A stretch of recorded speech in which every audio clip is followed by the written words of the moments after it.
94.7 The Pulse.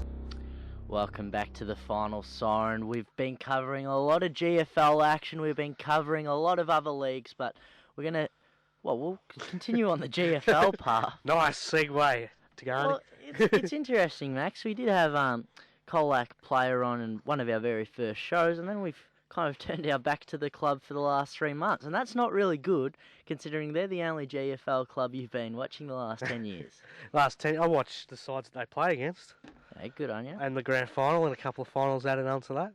Yeah, I'm just staring. No, you are. You're a bit of a stirrer. But yeah, no, you're right. We had Jake Harmony on one of our first shows. My best mate. Yeah, absolutely fantastic. I'm looking forward to you there. I've actually did speak to him a little bit down in Colac a couple of weeks ago, and they're wondering what you're up to and how's your tipping going. And they said, and then as these new recruits keep piling on, they're just going wondering where you're going to put them in the pre-season rankings. I know it's only the end of October. Yeah. Plenty of time. South Barwon could just carve up and get every ex-AFL listed player on the list, and Newtown as well, expecting a new coach in the next couple of weeks. Do you know when an announcement is due? I know there's 6 candidates. I'll basically give you a gist of it.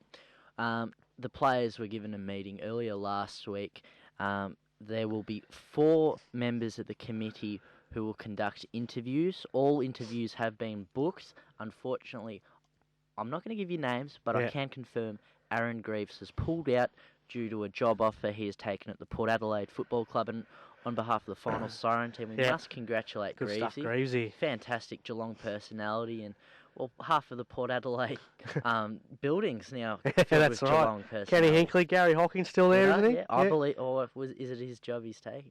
Oh, sure, I think he's still there. I'd like to. Did he take on another role there? Gun, the Gun 32. Anyways, let's go back to the Colac Tigers, because you and me, we babble on. We've landed all the way to the Alberton Oval, but it's time to go back to the Central Reserve, Maxi. And boy, oh boy, have the Tigers done some recruiting. They have, and it's only late October, mate. Are you to say that there could be more than there could be a lot more, mate? Well, that's a bit of pressure on Lynchy did come out with his big statement last year, and he said the exact same thing this year as well, that they're going to go heaven and high and try and get the best CDFL players they can get. And people down here in Geelong don't understand the system that they have down there in Colac, and a lot of people sit back and go, it's only the CDFL, they're not going to be good players. And I talked to a few higher media ranking people that say that, and not one of them's you, Alex, but a few decided to come out and dish out and said how they were going to get their backsides kicked in the Interleague, and they won it and all that. But the kids that came into the Colac side this season from the CDFL played pretty good. Kane Smart, Nick Lynch, just a couple on the top of my head. James Rowan as well from Birregurra. Yeah, absolutely. Very good. So they've got a very good base down there in the CDFL, and it works very similar to the VFL side in Geelong. You got your VFL side, and the good top-up players in the league come on into the list. Similar down there in Colac. I'm going to put you on the spot here. I know we have just scheduled the 6 recruits, but look, when I talk to a lot of people at the Colac Tigers, they kind of inform me that, if I'm not a Tiger and you guys have left my CDFL club to go there, I'm not talking to you for 2 months. What can you confirm this? Sometimes. No. Look. There's a perception that it is the Colac Tigers versus the CDFL, but I reckon they do work together very well. I reckon we just haven't won a premiership yet. Clubs would hate, of course, just get a good player, but I think they're very supportive if they go to the Tigers. Yeah.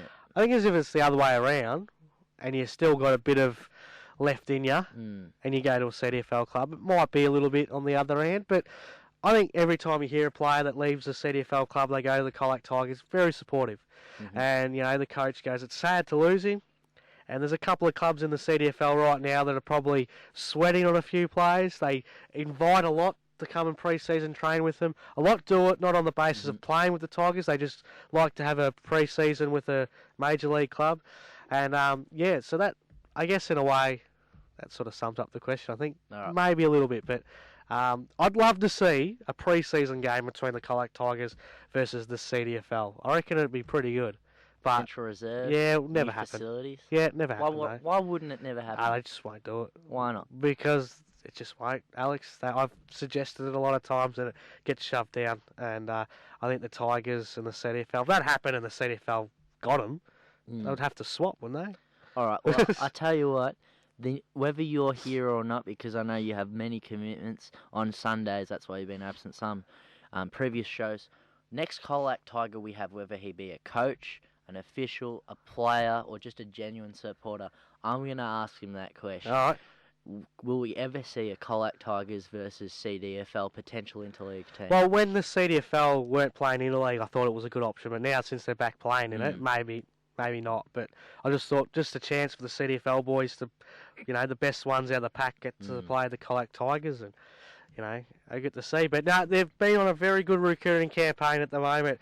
And the great thing about the Tigers is a lot of clubs in the GFL have the similar situation. Players leave for reasons, work reasons, maybe want to play at a different, standard, etc. But they always seem to come back. There's a couple. Michael Buchanan, he's going to be a good one. First on the list. He's the first one you put on the list. So I'm guessing he's probably the one to look out for of the 6 recruits. Yeah, well, I haven't seen him for a couple of years because he's been playing up north. He went when his brother Amon got drafted to the Colac Tigers. Absolutely. Oh, to Brisbane Lions, sorry. He went up there. So Jimmy Linton followed as well that year. Going to be interesting to see how he goes. Might be, I don't know, touch a bit slow. All right. Moving down, Jared Garner. Yeah, well, best and fairest winner at Torquay. This kid, when he came on the scene, at I think 16, was absolutely super. And I'm very surprised that I don't see him at a higher level. So roughly how old would he be now? Be 20, has to be 21. So I'm Still guessing under. at least half a decade of senior football in him. Yeah, it was sensational when he first came on. So be very interesting to see how he goes backing up from a Torquay best and fairest to back into the GFL. I'm just going to ask you one. I know you haven't watched as much Torquay as obviously your CDFL commitments, but Colac obviously in my 2 years covering the GFL, they've been in no man's land till about round 8, and then they've stormed home.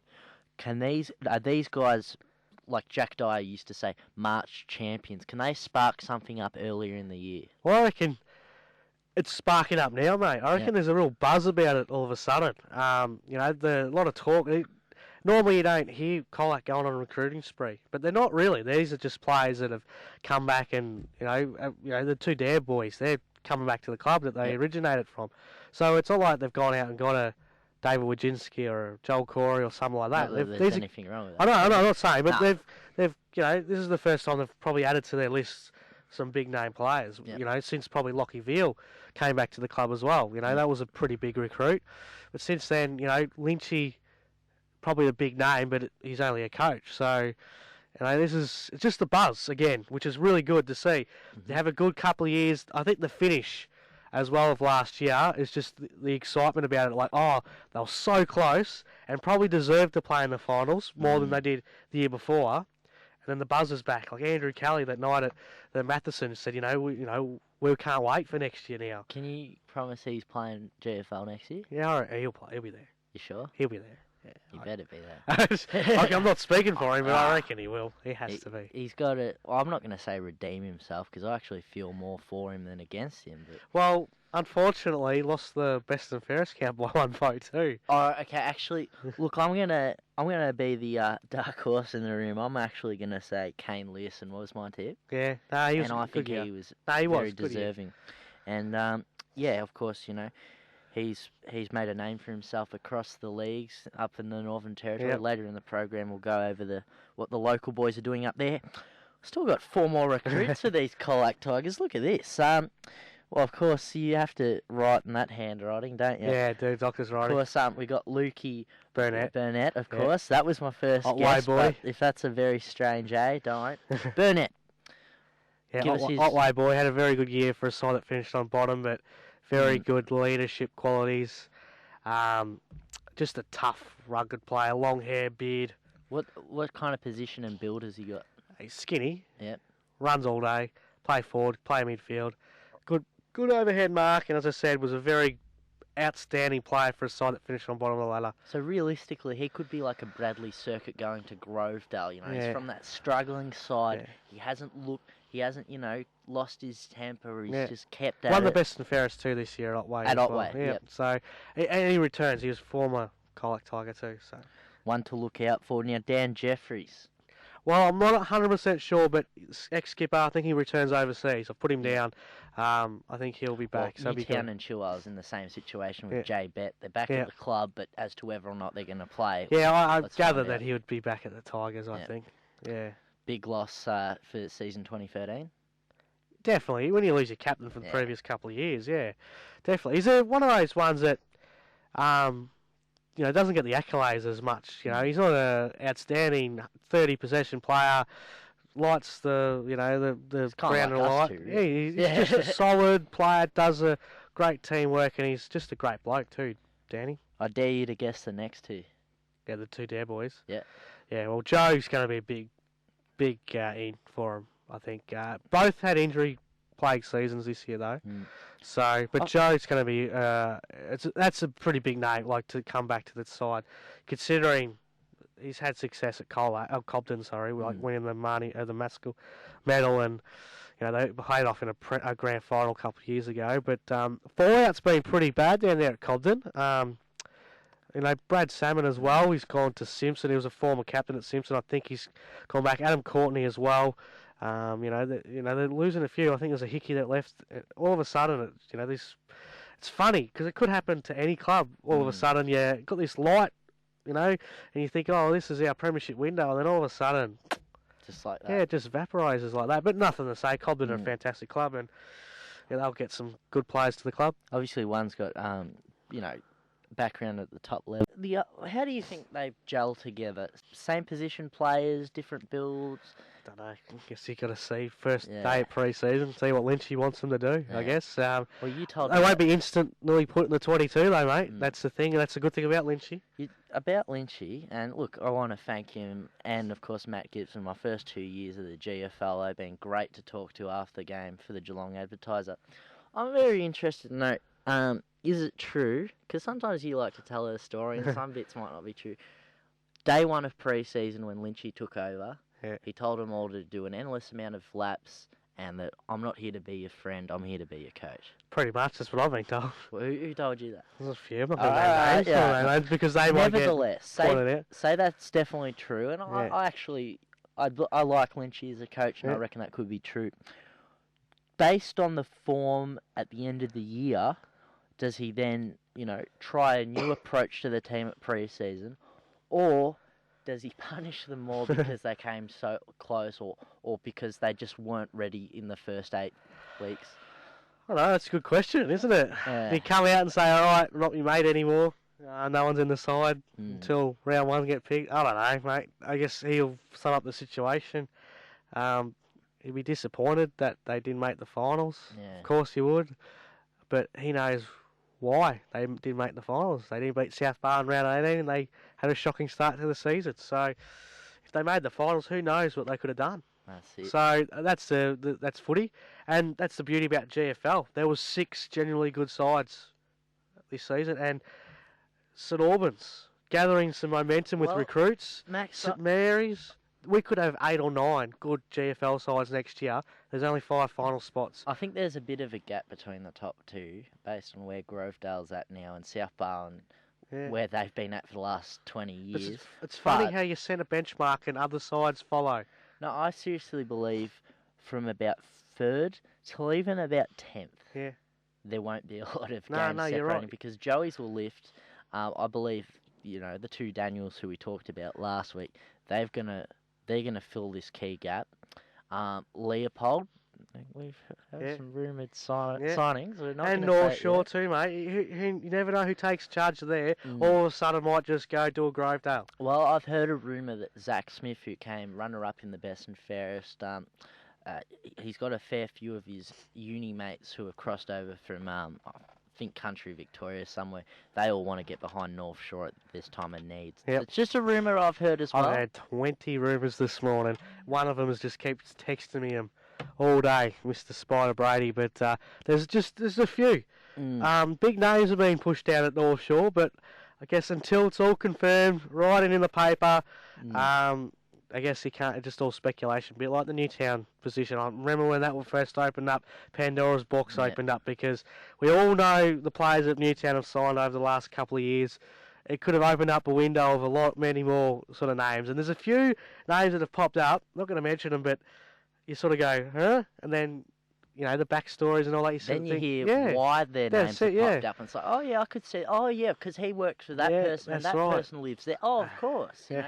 But look, going back to the Tigers one last time, I think we will have to go to a break in a second. Surely they'd be favourites for top 5. Mate, saying it right now, October. Yeah. They'll face South Barwon in the grand final next year. Max, come on. They will. Alex Oates from the Geelong Addies also said it.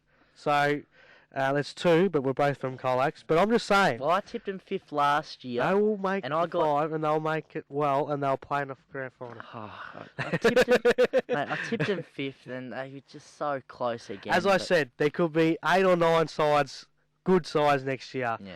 And you only got 5 spots. So, which is great for the competition. And all of a sudden, Geelong West could pop up with their kids and play well. You could have 12 good sides. Do you want an obscure prediction? Yeah.